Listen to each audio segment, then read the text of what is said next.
ในวันที่25มิถุนายน2026กรมสื่อสารอากรกระทรวงการเงินได้จัดกองประชุมสัมมนาเผยแพร่เวียกงานอากรซ้ำซ้อนและสกัดกั้นการลบหลีกเสียอากรรายได้ขึ้นที่แขวงอุดมไซโดยการเป็นประธานของท่านสุริวัฒน์สุวรรณจุมคำรองรัฐมนตรีกระทรวงการเงินมีคณะต่างหน้าจากกระทรวงการต่างประเทศกระทรวงยุติธรรมกระทรวงป้องกันความสงบกระทรวงอุตสาหกรรมและการค้าคณะกรรมการส่งเสริมและคุ้มครองการลงทุนและสภาแห่งชาติเข้าร่วม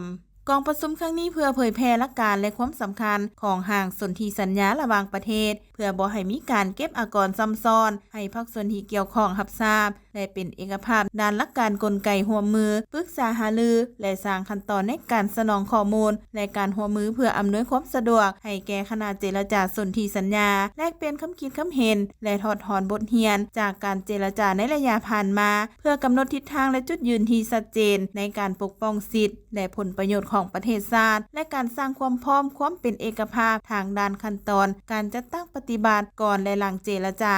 โอกาสนี้ท่านสายมโนลินสินบัณฑิตห้องหัวหน้ากรมสื่อสารอากรได้รายงานสภาพความคืบหน้าของเวียกงานสนธิสัญญาระหว่างประเทศเพื่อบ่ให้มีการเก็บอากรซ้ำซ้อนซึ่งผลสำเร็จในระยะผ่านมาปัจจุบันสปป.ลาวได้ร่วมลงนามและให้สัตยาบันสนธิสัญญา DTC